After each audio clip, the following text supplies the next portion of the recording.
Dream Tower. 안녕하십니까. 돈 되는 부동산 함주원입니다. 네, 현재 부동산 시장 꽁꽁 얼어붙었다라고 할 정도로 매수 심리가 크게 줄어들었습니다.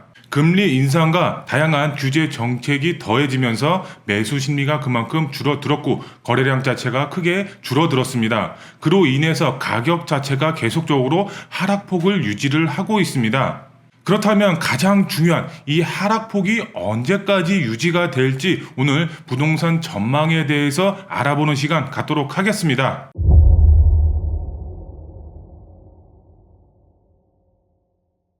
네, 화면을 보시면은 금리 인상 언제까지 이렇게 나와 있는데요. 이제 한국하고 미국 금리 추이를 한번 보도록 하겠습니다. 여기 보시면 빨간색이 이제 한국, 그 다음에 미국이 파란색 그래프 이렇게 나와 있는데요. 여기서 가장 중요한 거는 미국이죠. 미국에 발 맞춰서 우리나라 금리가 올라갈 수도 있고 내려갈 수도 있고, 왜? 미국이 바로 기축통화 국가이기 때문에 우리나라는 미국의 금리를 따라갈 수밖에 없다. 미국을 한번 보시면은 15년도 보시면은 금리 자체가 굉장히 낮았죠. 그런데 이 금리 자체가 쭉 올라갑니다. 쭉 올라가서 몇 프로까지 올라가나요? 바로 2.5%까지 금리가 상승이 됐었습니다. 2.5% 금리 한번 보시면은 19년도 이제 7월 달이죠. 19년도 7월 달부터 금리가 쭉 상승이 됐었습니다. 그런데 이 금리가 급락을 했죠. 쭉 내려갔는데 여기 보시면은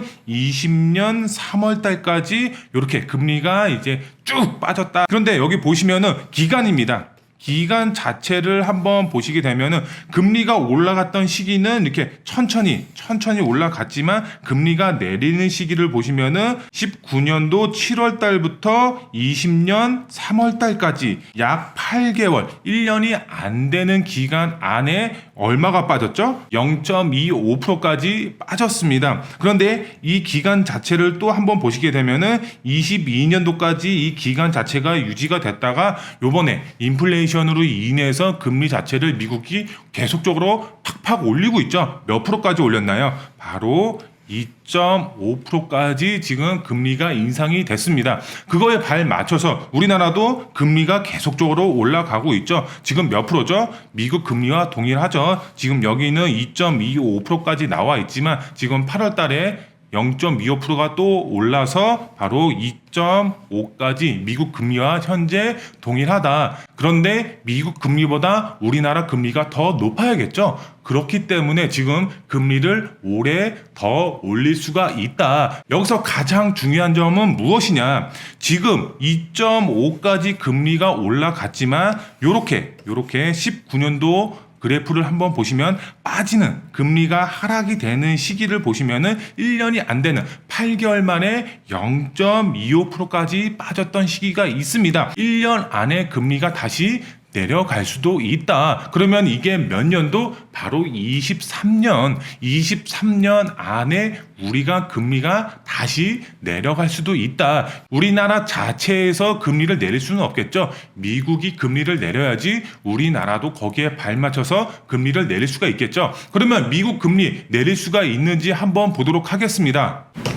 네, 화면을 보시면 이제 패드죠. 패드에 이제 매스터는 기준금리가 4% 이상이고 적어도 23년까지는 인하가 없을 것으로 보고 있다. 이렇게 보도 내용이 나와 있습니다. 아래에 키포인트가 나와 있죠. 이제 로레타 매스터, 클리브랜드 연방 준비제도, 이제 연준이죠. 총재는 기준금리가 내년 초까지 4%를 넘어설 것이다. 이렇게 이제 나와 있습니다. 미국 금리가 4%가 넘어가면은 정말 우리나라뿐만 아니라 다양한 국가에서 엄청난 후폭풍이 몰아칠 것으로 보여지고 있습니다. 4%로 정말 올라갈지 안 올라갈지는 아직은 알 수는 없습니다. 지금 미국 인플레이션이 극도에 올라왔다. 이렇게 표현이 되고 있습니다. 지금 여기서 금리가 더 올라갈 것은 자명한 사실이다. 이렇게 보시면 될 것 같은데요. 그런데 이게 금리가 언제까지 올라가느냐, 요게 이제 가장 중요하겠죠.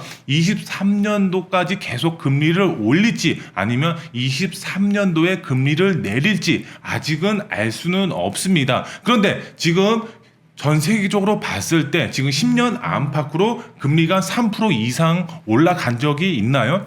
없죠. 그래서 3% 이상 정말 초까지는 올라갈 수 있을지언정 4%까지 올리기는 힘들다. 이렇게 이제 보여지고 있고요. 그렇다면 여기서 가장 중요한 점, 팩트가 있습니다. 어떤 팩트냐? 앞서서 그래프에서 말씀을 드렸다시피 우리가 금리가 올라가는 시기죠. 23년도까지는 올라갈 수가 있다. 그러면은 내려가는 시기는 언제? 23년도부터 24년도에서는 금리가 내려갈 수가 있다. 이렇게 이제 전망을 할 수가 있겠는데요. 우리가 매수를 할 수가 있는 적절한 시기 언제? 바로 23년 하반기부터 24년 상반기 요때 매수 타이밍을 잡으시는 게 유리할 것이다. 이렇게 이제 말씀을 드릴 수가 있겠는데요. 그렇다면 지금 매수하면 힘들어질까? 예, 힘들어질 수밖에 없을 것 같습니다. 지가가 그만큼 계속적으로 하락기를 접어들 것이다. 이렇게 전망이 되고 있습니다. 오히려 기다렸다가 23년도 말이라든가 24년도 초에 이때 매수 타이밍을 잡으시면 정말 적절한 시기에 올라타셔서 지가 상승분을 노리실 수가 있다. 그러면 지가가 왜 상승이 되는지 설명을 또 드려야 되겠죠. 우리가 지가가 상승이 되는 원인, 지가가 하락이 되는 원인 무엇인가요? 바로 수요와 공급의 원리죠. 수요가 많다, 공급이 없다. 당연히 그러면 지가가 상승이 되겠죠. 그런데 공급이 많고 수요가 적다. 지금 시장 자체를 한번 보게 되면은 금리가 급격하게 올라가면서 수요 자체가 확 줄어들었고 거기에 공급이 되고 있습니다. 공급이 왜 되고 있나요? 정부가 1년 동안 양도세 일시적으로 한시적 배제를 내놨죠. 보시면은 양도세 중과 배제 이렇게 나와 있습니다.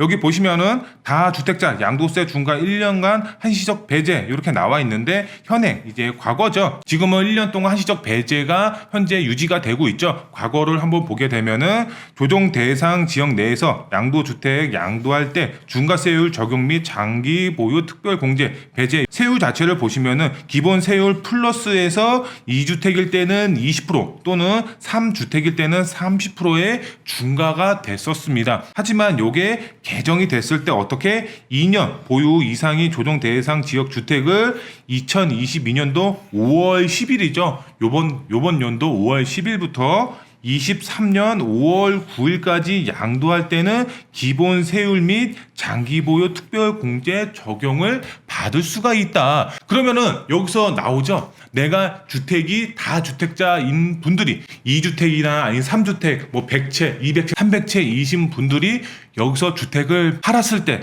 이 중과가 없는 겁니다. 그런데 보유 기간이 몇 년? 2년 이상. 근데 여기에 보유 기간이 3년 이상인 경우에는 장기 보유 특별 공제도 받을 수가 있다. 이렇게 나와 있습니다. 지금 시장 자체를 보면은 금리 인상으로 인해서 수요 자체가 크게 줄었습니다. 그런데 여기에 공급이 나오고 있습니다. 왜? 다주택자 물건들 자체가 시장에 나오고 있습니다. 1년 동안 한시적 배제 중과가 되지 않기 때문에 공급은 많아졌어. 그런데 수요가 없어. 지가가 당연히 하락이 될 수밖에 없겠죠. 그런데 이게 언제까지? 23년 5월 9일까지입니다. 윤 정부가 처음에 대통령 후보 시절에 이렇게 말을 했었습니다. 양도세 중과 배제 2년간 한시적 배제하겠다 이렇게 말을 했지만 대통령이 당선이 되고 나서 어떻게 했죠? 1년 동안이라고 말을 바꿨죠. 그런데 이 기간이 연장이 될지 아니면은 23년 5월 9일날 끝날지 아직은 알 수는 없습니다. 그러면은 이 기간이 끝났다. 그럼 어떻게 될까요? 매물이 다시 잠길 수밖에 없겠죠. 그런데 우리가 재개발이라든가 재건축 이런 신규 주택 공급 물량을 계속적으로 정부에서 추진을 하고 있고 서울시에서도 추진을 하고 있습니다. 왜? 공급이 없기 때문에. 한번 보도록 하겠습니다. 보시면 서울시 입주 물량 26년까지 나와 있는데요. 지금 보시면은 빨간색 그래프로 되어 있죠. 여기 22년도 보시면 23,000 가구 되어 있습니다. 그런데 우리가 1년 동안 적정 이제 공급량이 나와 있습니다. 47,442 가구가 1년 동안 서울에 공급이 돼야 됩니다. 하지만 지금 22년도 올해 23,000 가구가 공급이 되고 26년도에는 거의 입감을 한다. 요렇게 이제 보시면 될 것 같습니다. 보시면은 23년도죠. 23년도에 양도세 중과가 한시적 배제 끝나는 기간입니다. 그리고 24년도 보면은 신축 공급 물량이 12,000가구로 크게 줄어듭니다. 그런데 제가 앞서서 말씀을 드렸죠. 금리 인상 언제부터? 바로 23년 하반기나 24년 상반기 요렇게 이제 말씀을 드렸습니다. 그러면 지가 어떻게 될까요? 그때까지는 하락기에 접어들었던 지가가 다시 상승이 되는 시기가 23년부터 24년 요 시기에 지가가 상승이 될 가능성이 굉장히 높다.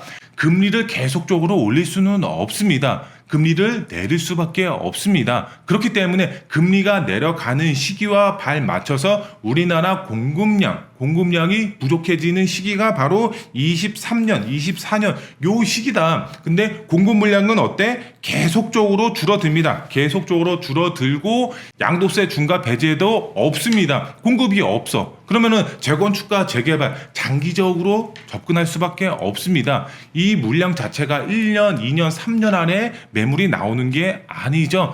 적어도 정말 아무리 빨리 재개발이 된다라고 하더라도 6년, 7년, 8년 정말 많게는 10년에서 15년까지 걸립니다. 그만큼 정비 사업으로 인해서 공급 물량이 확보가 되기 위해서는 시간적인 소요가 걸릴 수밖에 없겠다. 그러면 정부가 말한 270만 가구 전국적으로 공급이 되는 시기는 언제? 정말 아무리 빨라야 10년. 그러면은 우리 집값 어떻게 된다? 상승이 될 수밖에 없다. 그러니까 정말 이 어렵다라고 하는 올해 그리고 내년 무서워하실 필요가 없다. 지가는 우리가 봤을 때는 W 곡선을 그릴 수밖에 없겠죠. W 곡선입니다. 지가가 하락이 되는 시기가 있으면 상승이 되는 시기는 무조건 있습니다. 그렇기 때문에 과거부터 현재까지 그래프 양상을 봤을 때는 정말 우상향 그래프를 그리고 있다. 우상향.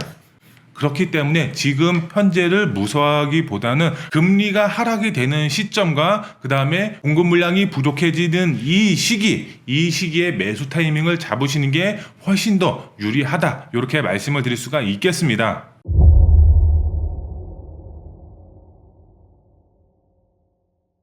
그런데 여기서 가장 중요한 점이 있습니다. 부동산 지가가 상승이 되고 그 다음에 하락이 되고 이런 사항들이 전혀 중요하지 않는 부동산 투자 종목이 있죠. 어떤 부동산 투자 종목인가요? 바로 재개발 투자다. 이렇게 이제 말씀을 드릴 수가 있겠는데요. 지금 언론 매체에서 부동산 지가 하락이 되고 있다. 금리 인상이 되고 있다. 공급이 부족하다. 공급이 많다. 이런 수요와 공급의 원리로 인해서 지가가 상승이 되고 하락이 되고 이런 기사 내용 많이들 접하고 계실 텐데요. 하지만 이런 재개발 투자의 경우는 내가 투자한 물건 자체가 지가가 상승이 되던 아니면 반대로 하락이 되던 전혀 상관이 없습니다. 왜? 내가 투자한 물건이 개발이 되냐 안 되냐 이게 가장 중요하죠. 그렇죠? 그렇기 때문에 내가 투자한 부동산이 이 지역이 개발이 될 수가 있는 그런 지역에 투자를 하시면 전혀 걱정하실 필요가 없습니다. 지가가 상승이 되든 하락이 되든